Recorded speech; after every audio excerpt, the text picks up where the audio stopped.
अस्सलाम वालेकुम जी दोस्तों की हाल आ ठीक हो। अच्छा दोस्तों साड़ी अज दी जड़ी रैमडी आ इंतहाई हैरत अंगेज असरात रखदी आ। इस दवाई दा सब तो पहला असर यह है कि ਇਹ ਆਉਣ ਵਾਲੇ ਬੁਢਾਪੇ ਨੂੰ ਰੋਕ ਸਕਦੀ ਹੈ। ਯਾਨੀ ਬੁਢਾਪੇ ਦੀਆਂ ਜਿਹੜੀਆਂ ਬਿਮਾਰੀਆਂ ਨੇ, ਜੋੜਾਂ 'ਚ ਖਲਾਅ ਪੈਦਾ ਹੋ ਜਾਣਾ, ਕੰਨਾਂ ਦੇ ਵਿੱਚ ਸ਼ੋਰ ਪੈਦਾ ਹੋ ਜਾਣਾ, ਜਿਲਦ ਦਾ ਲਟਕ ਜਾਣਾ, ਇਹ ਉਹਨਾਂ ਨੂੰ ਬਾਖੂਬੀ ਰੋਕਣ ਦੀ ਸਲਾਹੀਅਤ ਰੱਖਦੀ ਆ। ਔਰ ਇਹ ਬੁਢਾਪੇ ਨੂੰ ਰੋਕ ਕੇ ਜਵਾਨੀ ਦੀ ਤਰ੍ਹਾਂ ਇਨਸਾਨ ਨੂੰ ਕਰ ਦਿੰਦੀ ਆ। ਇਨਸਾਨ ਦਾ ਰਹਿਣ ਸਹਿਣ ਚੱਲਣ ਫਿਰਨ ਜਿਵੇਂ ਜਵਾਨ ਲੋਕਾਂ ਦਾ ਹੁੰਦਾ ਹੈ ਐਵੇਂ ਹੋ ਜਾਂਦਾ ਹੈ। ਔਰ ਨਾ ਠੀਕ ਹੋਣ ਵਾਲੇ ਜ਼ਖਮ, ਐਸੇ ਜ਼ਖਮ ਜਿਹੜੇ ਠੀਕ ਹੀ ਨਾ ਹੋ ਰਹੇ ਹੋਣ, ਇਸ ਦਵਾਈ ਦੀ ਚੰਦ ਦਿਨ ਦੇ ਇਸਤੇਮਾਲ ਨਾਲ ਉਹ ਜ਼ਖਮ ਠੀਕ ਹੋ ਜਾਂਦੇ ਨੇ।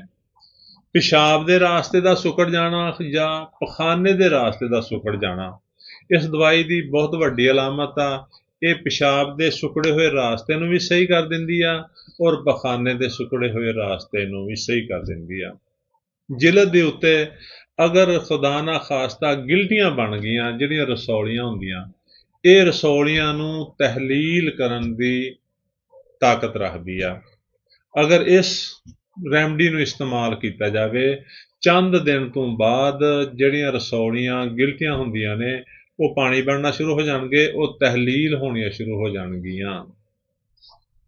ਪਲਕਾਂ ਦਾ ਪਲਟ ਜਾਣਾ, ਜਿਹੜੀਆਂ ਪਲਕਾਂ ਹੁੰਦੀਆਂ ਨੇ ਉਹ ਅੰਦਰਲੀ ਸਾਈਡ ਤੇ ਪਲਟ ਜਾਂਦੀਆਂ ਨੇ ਔਰ ਅੱਖਾਂ ਦੇ ਵਿੱਚ ਲੱਗਣੀਆਂ ਸ਼ੁਰੂ ਹੋ ਜਾਂਦੀਆਂ ਨੇ, ਅੱਖਾਂ ਖਰਾਬ ਹੋਣੀਆਂ ਸ਼ੁਰੂ ਹੋ ਜਾਂਦੀਆਂ ਨੇ।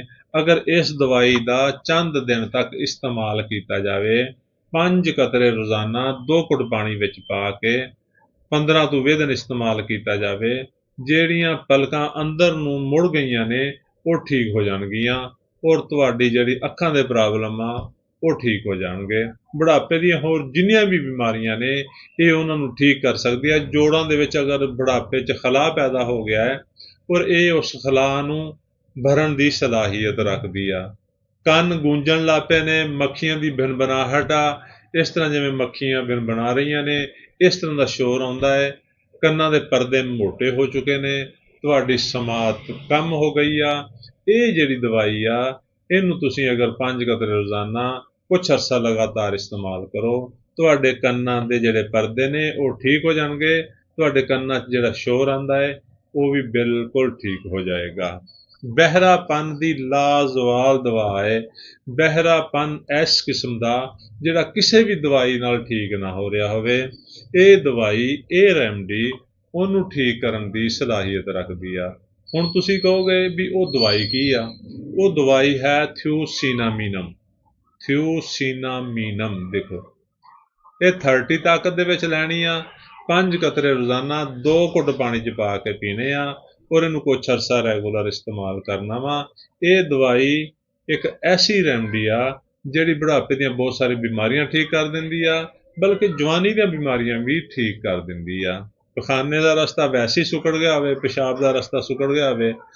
ਹਾਂ ਦੋਸਤੋ, ਇੱਕ ਹੋਰ ਗੱਲ ਆ, ਪ੍ਰਾਸਟੇਟ ਦੇ ਵਿੱਚ ਅਕਸਰ ਪਿਸ਼ਾਬ ਦਾ ਰਸਤਾ ਸੁੱਕੜ ਜਾਂਦਾ ਹੈ।